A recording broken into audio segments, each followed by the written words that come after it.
ददरौल विधायक या महानगर शाहजहांपुर का पहला मेयर, क्या है अगला लक्ष्य आपका? आपके समर्थकों का कहना है कि राजकमल वाजपेयी की जो क्षमता है, पार्टी ने वो जिम्मेदारी अभी तक नहीं दी। आपको क्या लगता है? कि जब नाव जल में छोड़ दी, तूफान में ही मोड़ दी, दे दी चुनौती सिंध को, फिर धार क्या मझधार क्या, और कहे मृत्यु को वरदान ही, मरना लिया जब ठान ही, और आ गए रणभूमि में फिर हार क्या फिर जीत क्या। छोड़ दी शुभकामना, आरंभ कर दी साधना, संघर्ष पथ पर बढ़ चले, संघर्ष पथ पर बढ़ चले, फिर राख क्या अंगार क्या, फिर राख क्या अंगार क्या। भारत माता की जय, वंदे मातरम, जय श्री राम। गली गली और मोहल्ला करते करते हो हल्ला, गली गली और मोहल्ला करते करते हो हल्ला, हल्ला हो हल्ला हल्ला। नमस्कार, मैं हूं आकाश मिश्रा और आप देख रहे हैं द गली मोहल्ला शो। आज हमारे साथ हैं एक ऐसे यूथ लीडर जिनकी स्पीच सुनकर युवाओं में उत्साह की लहर दौड़ जाती है। सोशल मीडिया से लेकर ज़मीनी स्तर तक जिनके हज़ारों फॉलोअर हैं। हमारे साथ हैं भारतीय जनता पार्टी के जिला मंत्री राजकमल वाजपेयी। बहुत बहुत स्वागत है आपका हमारे शो में। राजकमल जी, कैसे शुरू हुई आपकी राजनीतिक सफ़र? राजनीतिक सफ़र क्या, सामाजिक जीवन कह सकते हैं। मैंने छात्र राजनीति से ही अपना प्रारंभ किया। मैंने ग्रेजुएशन फर्स्ट ईयर में जैसे ही प्रवेश लिया तो बचपन से ही नेतृत्व करने की एक इच्छा थी, ललक थी। अखिल भारतीय विद्यार्थी परिषद में जिस दिन से मैंने अपने ग्रेजुएशन जीवन का प्रारंभ किया, पहले ही दिन से अखिल भारतीय विद्यार्थी परिषद से जुड़ गया। और विद इन 1 मंथ एक मैंने बहुत बड़ी मीटिंग कराई। उस समय के जो विद्यार्थी परिषद के पदाधिकारी थे उनकी एक बहुत बड़ी मैंने मीटिंग कराई। और मीटिंग कराने के बाद उन्हें लगा कि इस लड़के में कुछ पोटेंशियल है, ये कुछ कर सकता है। तो एक महीने के अंदर मुझे वहाँ पर जीएफ कॉलेज यूनिट का प्रेसिडेंट बना दिया गया और वहीं से ये सफ़र प्रारंभ हो गया। और तब से लेकर आज तक लगातार सामाजिक जीवन में, राजनीतिक जीवन में काम कर रहे हैं। क्या अंतर आया अभी तक पहले की राजनीति में और अभी की राजनीति में? देखिए, अंतर तो क्या है कि मुझे ऐसा लगता है कि जो जोश पहले दिन था, आज भी वही जोश। ऐसा लगता है कि आज धीरे धीरे काम करते करते 14 वर्ष हो गए हैं और एक भी दिन ऐसा नहीं लगा कि कुछ सूनापन सा नहीं लगा। कभी ऐसा नहीं लगता था कि कुछ पुराना सा हो गया। मतलब जिस दिन भी सुबह उठते हैं तो यही लगता है कि बिल्कुल वही जोश है, वही उमंग है और कुछ कर दिखाने का जो दिल में जज्बा है, रोज़ यही लगता है। और यही ईश्वर से चाहता हूँ कि जब तक राजनीतिक सामाजिक जीवन में हैं, यही बस उमंग बनी रहे, काम करने की इतनी इच्छा है बस। अच्छा, पिछले 1 दशक से युवाओं की भीड़ का राजनीति की ओर अग्रसर होना, क्या कारण आपको लगता है इसका? देखिए, जिस तरीके से सामाजिक जीवन में या आप देखिए कि सोशल मीडिया का बड़ा रोल बढ़ा है। पहले क्या होता था कि एकमात्र संचार का माध्यम हमारे पास टेलीविज़न और समाचार पत्र हुआ करते थे। अभी क्या है कि सोशल मीडिया के माध्यम से सभी के हाथों में एक जो मोबाइल है और उसके माध्यम से आप अपने घर पर बैठकर अपने कमरे से लोगों से साथ जुड़ सकते हैं, लोगों के विचारों से प्रेरित हो सकते हैं। हमारा भारत सबसे बड़ा, विश्व का सबसे बड़ा लोकतांत्रिक देश है और हमारी जो डेमोक्रेसी है वो इसका सबसे बड़ा कारण है। इसलिए जो मोबाइल के माध्यम से, सोशल मीडिया के माध्यम से जो विचार होते हैं, लोग आपस में आदान प्रदान करते हैं, तो लोगों को भी लगने लगा कि हमारे एक नागरिक होने के नाते हमारे जो अधिकार हैं, एक राष्ट्र के नागरिक होने के नाते हमारे जो कर्तव्य हैं, इसके प्रति हम लोगों को थोड़ा सा जागरूक रहना चाहिए। और लोग जुड़े हैं, लोग आगे आए हैं और कहीं ना कहीं मुझे ऐसा लगता है कि सोशल मीडिया के माध्यम से एक चेतना आई है समाज में, वही इसका कारण है। ददरौल विधायक या महानगर शाहजहांपुर का पहला मेयर, क्या है अगला लक्ष्य आपका? देखिए, ये कहनी अभी काफ़ी जल्दबाजी होगी। मैंने कहा कि मैं जब भी सुबह सो के उठता हूँ तो मेरे दिल में वही उमंग होती है। और उमंग इस बात की नहीं होती कि मुझे किसी पद तक पहुँचना है।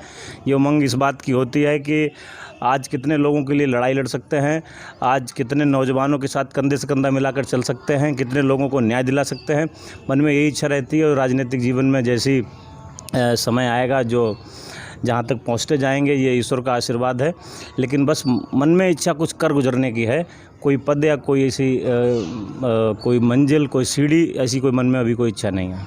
आपके समर्थकों का कहना है कि राजकमल वाजपेयी की जो क्षमता है, पार्टी ने वो जिम्मेदारी अभी तक नहीं दी। आपको क्या लगता है? नहीं, ऐसा नहीं है। हमारी पार्टी अगर आप देखेंगे तो भारतीय जनता पार्टी विश्व की सबसे बड़ी पार्टी है, और अगर आप भारतीय जनता पार्टी के सदस्य भी हैं तो जो अपने आप में बहुत गौरव की बात है। और पार्टी ने मुझे जिला मंत्री बनाया है महानगर की टीम में, ये मेरे लिए सौभाग्य की बात है। और भारतीय जनता पार्टी वो पार्टी है जिसने संघर्ष करके, आप देखिए कि 1980 से लेकर आज तक संघर्ष करके अपना समाज में स्थान बनाया है। और महज 40 सालों में आज हमारी पार्टी विश्व की सबसे बड़ी पार्टी है, और हमारा जो नेतृत्व है विश्व में सबसे ज़्यादा चर्चित, सबसे ज़्यादा क्षमतावान हमारा नेतृत्व। तो और ऐसी पार्टी में अगर मुझे कहीं जिम्मेवारी मिली है, ये मेरे लिए सौभाग्य की बात है। और पार्टी की जिम्मेवारी है, इसका मैं कर्तव्य निर्वहन अपने मन से, अपने दिल से करता हूँ। देश की सबसे बड़ी समस्या आपको क्या लगती है?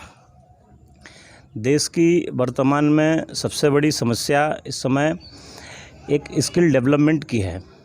मुझे ऐसा लगता है कि भारत में क्षमतावान लोगों की कोई कमी नहीं है, और ना ही भारत में अवसर की कमी है। लेकिन कहीं न कहीं एक समस्या ये आ रही है कि जो हमारे पास यूथ है, जो हमारे पास 130 करोड़ का हमारा भारत है, आप देखिए कि सबसे ज़्यादा युवा देश हमारा भारत है। और इसकी जो यंग एनर्जी है, इसका प्रयोग जिस दिन से हम बड़ी मात्रा में करना शुरू कर देंगे, हमारे स्किल्ड जो नौजवान हैं इनका प्रयोग बड़ी मात्रा में करना शुरू कर देंगे, मुझे ऐसा लगता है कि हिंदुस्तान की टक्कर में विश्व में कोई ऐसा देश नहीं है जो हमारी टक्कर में खड़ा हो सकेगा। जनसंख्या नियंत्रण कानून पे आप क्या कहना चाहेंगे? हाँ, होना चाहिए, बिल्कुल ज़रूरी है, क्योंकि किसी भी देश की संसाधन सीमित ही होते हैं, और कहीं न कहीं इस मामले पर सरकार को विचार करना चाहिए। और एक राष्ट्र के नागरिक होने के नाते मुझे ऐसा लगता है कि इस पे कोई न कोई कानून बनना चाहिए, कम से कम कोई सीमा तो निर्धारित हो ही। जाति आधारित आरक्षण पर देखिए, ऐसा है कि हमारे हिंदुस्तान में जिस तरीके से जाति व्यवस्था रही, हालांकि पहले वर्ण व्यवस्था थी, लेकिन कहीं न कहीं किसी समाज को कहीं सम्मान लाने के लिए, सम्मान स्टैंड करने के लिए जो व्यवस्थाएं भारत के संविधान ने बनाई हैं, मैं उनका सम्मान करता हूं। युवाओं को आप क्या मैसेज देना चाहेंगे?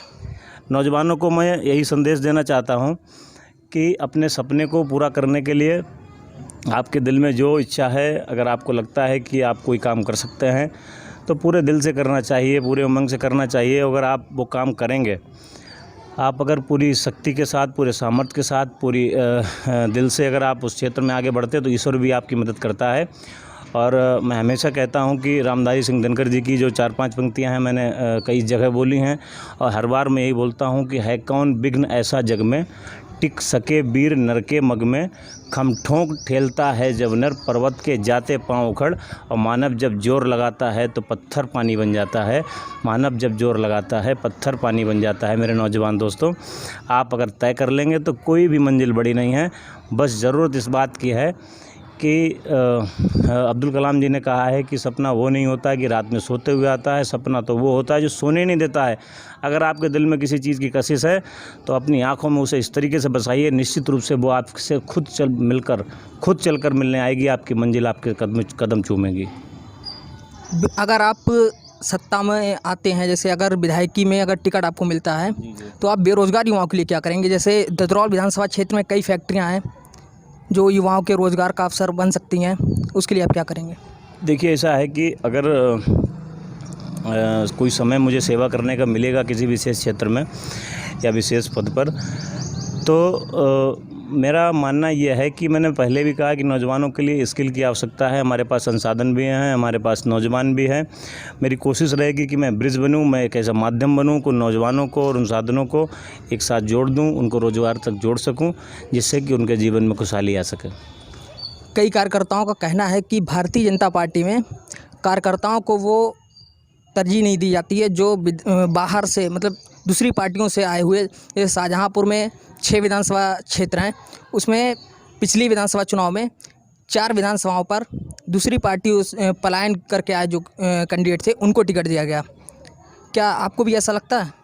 देखिए, ये राजनीतिक कभी कभार कोई समीकरण कुछ भी रहे हों, लेकिन मात्र पूरे देश में भारतीय जनता पार्टी एक ऐसी पार्टी है जिसके यहाँ चाय बेचने वाला भी प्रधानमंत्री है। बाकी कहीं पार्टी में ऐसा संभव नहीं है। कार्यकर्ता ही, आप चाहे हमारा राष्ट्रीय अध्यक्ष उठा के देख लीजिए, चाहे हमारे प्रधानमंत्री उठा के देख लीजिए, चाहे हमारे प्रदेश अध्यक्ष उठा के देख लीजिए, चाहे हमारे संगठन महामंत्री उठा के देख लीजिए, बहुत ही सामान्य परिवार के चाहे हमारे मुख्यमंत्री उत्तर प्रदेश के, बहुत सामान्य परिवार के माने कार्यकर्ता अगर राजनीति की अंतिम सीमा तक, माने राजनीति के परचम की बुलंदी तक अगर किसी पार्टी में पहुंच सकता है तो मात्र और मात्र भारतीय जनता पार्टी है वो।